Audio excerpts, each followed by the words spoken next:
Novak Djokovic has given a classy interview answer as the bust-up between Boris Becker and Nick Kyrgios rumbles on.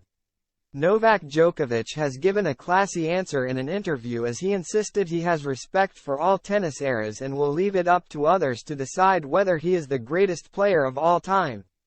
The Serbian's comments are completely different to Nick Kyrgios' claim that it would be absurd to suggest that players who were around years ago could compete with today's stars.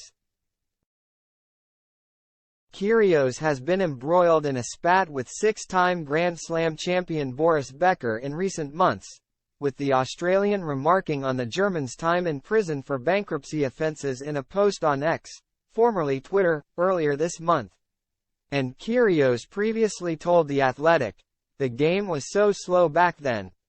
I've watched Boris Becker and I am not saying they weren't good in their time, but to say that they would be just as good now, it's absurd." Djokovic, on the other hand, saw things differently when he was quizzed on his position in the tennis hierarchy.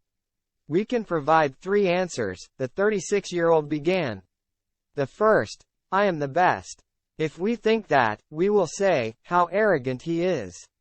He doesn't respect others. The second answer is to say, I don't think I am the greatest, while showing complete humility, which is possible.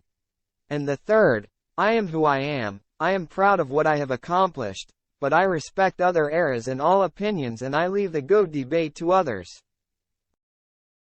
This is my answer." Djokovic, along with rivals Rafael Nadal and Roger Federer, has been at the top of tennis for the past 15 years, with Federer and Nadal being considered two of the greatest players ever in that time. But in recent years, Djokovic has dominated the sport like no other. Djokovic now has 24 Grand Slam titles to his name, with Nadal currently on 22 and Federer ending his career after winning 20. On December 27, Djokovic faced off against Carlos Alcaraz in an exhibition match in Riyadh, Saudi Arabia, where the young Spaniard emerged victorious. And before the game, Djokovic shared his thoughts on Nadal's 2024 comeback, with the Spaniard set to return to the court at the Brisbane Open following a lengthy injury absence. "I always expect him to play at his best, to be honest," the veteran said. "Many times, they've signed him out, they've done that with me as well. But we've proved them wrong. He's not a kind of a player that will come back to the tour just to play. Let's say, on a medium level, play a few matches. He is a legend of our sport."